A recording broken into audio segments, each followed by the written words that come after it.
Good morning, welcome to news analysis. నేను జ్యోత్స్న. డిస్కషన్లోకి వెళ్లే కన్నా ముందు వివిధ పత్రికల్లో వచ్చిన వార్తా కథనాలను ఒకసారి చూద్దాం. తెలంగాణ వార్తా పేపర్స్ చూసినట్టయితే ముందుగా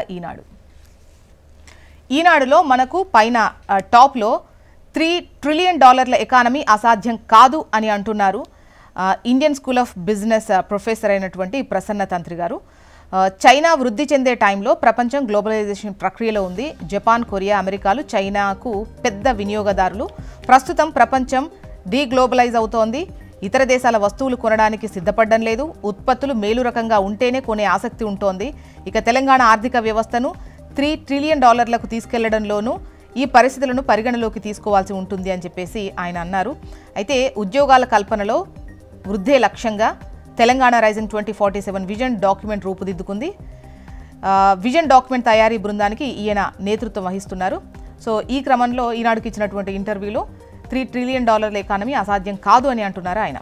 ఇక ప్రధాన వార్త విషయానికి వస్తే ఆదిలాబాద్ బహిరంగ సభలో సీఎం రేవంత్ రెడ్డి మాట్లాడిన విషయాన్ని ఇక్కడ ప్రస్తావిస్తూ ఎన్నికలప్పుడే రాజకీయం, అభివృద్ధే ముఖ్యమని అంటున్నారు సీఎం రేవంత్ రెడ్డి. ప్రధాని వద్దకు వెళ్లి గ్లోబల్ సమ్మిట్కు స్వయంగా ఆహ్వానించా. 2 ఏళ్లలో ఒక్క గంట కూడా సెలవు తీసుకోలేదు. ఎన్నికల కోడ్ ముగియగానే 40,000 ఉద్యోగాల భర్తీ ప్రక్రియ చేపడతాం. ఆదిలాబాద్ బహిరంగ సభలో సీఎం రేవంత్ రెడ్డి. ఇక చిరకాల బంధానికి మరింత బలం. భారత్కు చేరుకున్న రష్యా అధ్యక్షుడు ఘనస్వాగతం పలికిన ప్రధాని, పుతిన్కు విందిచ్చిన మోదీ. నేటి కీలక భేటీలో పలు ఒప్పందాలకు శ్రీకారం. ఇక హిల్టును మేము రద్దు చేస్తామంటున్నారు కేటీఆర్. 2 ఏళ్ల తర్వాత వచ్చేది బీఆర్ఎస్ ప్రభుత్వమే. పారిశ్రామికవేత్తలు రేవంత్ భూ కుంభకోణంలో భాగస్వాములు అవ్వొద్దు. కేటీఆర్ సూచన. జీడిమెట్ల పారిశ్రామికవాడలో పర్యటన. 395 సర్పంచ్ పదవులు ఏకగ్రీవం. తొలి దశలో మిగిలిన 3,836 గ్రామాల్లో ఎన్నికలుండబోతున్నాయి. బరిలో 13,127 మంది. నెక్స్ట్ ఆంధ్రజ్యోతి. ఇక్కడ మనకు ప్రధాన వార్తగా భారత్లో రష్యా అధ్యక్షుడు వ్లాదిమిర్ పుతిన్ పర్యటనకు సంబంధించిన వార్తను ఇస్తూ 25 ఒప్పందాలు అంటూ పుతిన్ పర్యటన నేపథ్యంలో భారత్, రష్యా మధ్య కుదిరే అవకాశాలున్నాయి. 25 ఒప్పందాలు. ఢిల్లీ ఎయిర్పోర్ట్లో పుతిన్కు స్వయంగా స్వాగతం పలికారు మన ప్రధాని కారులోనే ఆయన అధికారిక నివాసానికి పుతిన్. రష్యా అధినేతకు మోదీ ప్రైవేటు విందు. నేడు ఇరువురి మధ్య చర్చలు. మరో 5 రెజిమెంట్ల S-400లు, రూపేమిర్ అనుసంధానం, పౌర అణు సహకారం సహా పలు కీలక ఒప్పందాలపై సంతకాలు. S-500, Su-57 యుద్ధ విమానాల కొనుగోలుపై చర్చ. భారత రక్షణకు సహకారం. రాజ్నాథ్తో భేటీలో రష్యా రక్షణ మంత్రి. ఇక ఎన్నికల్లో అడ్డగోలు ఖర్చులొద్దు అంటున్నారు సీఎం రేవంత్ రెడ్డి. నిన్న ఆదిలాబాద్లో ప్రజాపాలన సభలో సీఎం రేవంత్ రెడ్డి మాట్లాడారు. సో ఎన్నికల్లో పెట్టిన ఖర్చులు అనేవి వెనక్కి రావు. నోరు మంచిగా ఉన్నోళ్ళనే సర్పంచ్గా గెలిపించుకోండి, అప్పుడు గొడవలు ఉండవు. అవసరమైతే సర్పంచ్ను ఏకగ్రీవంగా ఎన్నుకోండి. దేవుడి ఆశీస్సులతో చిన్న వయసులోనే సీఎం అయ్యా. 2 ఏళ్లలో ఒక్క సెలవు కూడా తీసుకోలేదు. ఆడబిడ్డలు సంతోషంగా ఉన్నారు, అందుకే భారీ వర్షాలు పడ్డాయి. ప్రత్యేక రాష్ట్రం వస్తే ప్రాజెక్టులు వేగంగా పూర్తవుతాయి అనుకుంటే ఓ పెద్ద ఆయన దయ్యమై పట్టారు. కాళేశ్వరంలో 1,00,000 కోట్లు గోదావరి పాలు చేశారు. ఆదిలాబాద్ ప్రజాపాలన సభలో రేవంత్ రెడ్డి. నెక్స్ట్ నమస్తే తెలంగాణ. ఇక్కడ హిల్టులో కొంటే పల్టీనే అని అంటున్నారు కేటీఆర్. అధికారంలోకి రాగానే పాలసీ రద్దు చేస్తాం, ఆ భూములు వెనక్కు తీసుకుంటామంటున్నారు కేటీఆర్. ఇక సైలెంట్గా చేద్దామనుకుంటే ఎట్లా లీక్ అయింది? జీవో జారీకి ముందే వివరాలు బయటకు ఎట్లా పోయాయి? హిల్టుపై కేబినెట్ వివరాల లీక్పై ప్రభుత్వం ఆందోళన, అనుమానం ఆ ఇద్దరిపైనే. ఇప్పటికే విజిలెన్స్ విచారణకు రేవంత్ సర్కార్ ఆదేశం. సీఎంఓ ఐటీ వింగ్లో ఎంక్వైరీ. భారీ కుంభకోణం ఆరోపణలతో ప్రభుత్వ పెద్దలు ఉక్కిరి బిక్కిరి అంటూ ఈ వార్తనిచ్చారు. ఇక ఏపీ వార్తా విశేషాల్లోకి వస్తే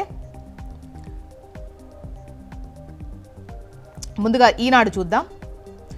ఈనాడులో మనకు ప్రధాన వార్తగా 45 రోజుల్లో శంకుస్థాపనలు. విశాఖ ఎంఓయూలపై కార్యాచరణ. అమలు దిశగా 7.69 లక్షల కోట్ల పెట్టుబడులు. ఎస్ఐపిబి సమావేశంలో సీఎం చంద్రబాబు నాయుడు. విశాఖ భాగస్వామ్య సదస్సులో కుదుర్చుకున్న ఒప్పందాల్లో 50% పైగా ఆమోదించే ప్రక్రియ మొదలైందని సీఎం చంద్రబాబు నాయుడు పేర్కొన్నారు. వాటిల్లో 45 రోజుల్లోగా శంకుస్థాపన జరిగేలా చూడాలని అధికారులను ఆదేశించారు సీఎం చంద్రబాబు నాయుడు. ఇక చిరకాల బంధానికి మరింత బలం. భారత్కు చేరుకున్న రష్యా అధ్యక్షుడు. నేడు కీలక సమావేశం ఉంది. సుమారు భారత్, రష్యా మధ్య 25 ఒప్పందాలు కుదిరే అవకాశం ఉంది. ఇక మరింత పెరిగిన ఇండిగో కష్టం. 550కి పైగా విమానాల రద్దు. హైదరాబాద్లోనే 79 నిలిపివేత. బెంగళూరు, ముంబై, ఢిల్లీలోనూ ప్రయాణికుల అవస్థలు. నెక్స్ట్ ఆంధ్రజ్యోతి.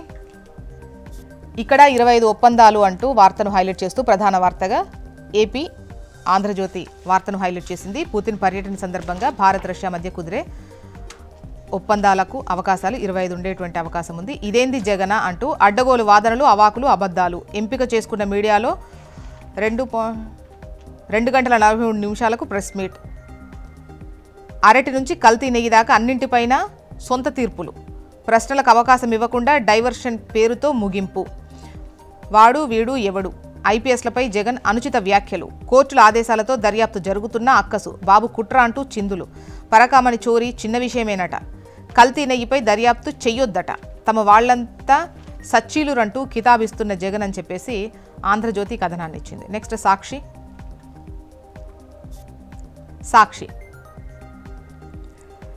సూపర్ 6 పేరిట సూపర్ మోసమని సాక్షి బ్యానరేటంనిస్తూ సూపర్ 6, సూపర్ 7 సక్రమంగా ఎక్కడ అమలు చేశారు? సీఎం చంద్రబాబుపై నిప్పులు చెరిగిన వైఎస్ఆర్సీపీ అధ్యక్షుడు YS Jagan. BC, SC, ST మైనారిటీలకు 50 ఏళ్లకే నెలకు 4,000 చొప్పున పెన్షన్ ఎక్కడిస్తున్నారు? ఈ 2 ఏళ్లలో 96,000 ఎంతమందికి పంపిణీ చేశారు? ఇది కూడా మోసం కాదా? రైతు భరోసా కింద కేంద్రం ఇచ్చేది కాకుండా ఏటా 20,000 ఇస్తామన్నారు. 2 ఏళ్లలో 40,000కు గాను 10,000 ఇచ్చి 30,000 ఎగ్గొట్టడం మోసం కాదా? తల్లికి వందనం కింద 2 ఏళ్లకు గాను ప్రతి పిల్లాడికి 30,000 ఎక్కడిచ్చారు? తొలి ఏడాది ఎగ్గొట్టి 2వ ఏడాది అరకొరగా ఇవ్వడం మోసం కాదా? 420 చేష్టలతో ప్రజలను మోసగించి గోబెల్స్కు టీచర్ మెంటర్ల ప్రచారం. చంద్రబాబుపై చీటింగ్ కేసు పెట్టి లోపలెయ్యాలి అని అంటున్నారు వైఎస్ జగన్. మొత్తానికి ఇవి ఇవాళ వివిధ పత్రికల్లో వచ్చినటువంటి వార్తా కథనాలు.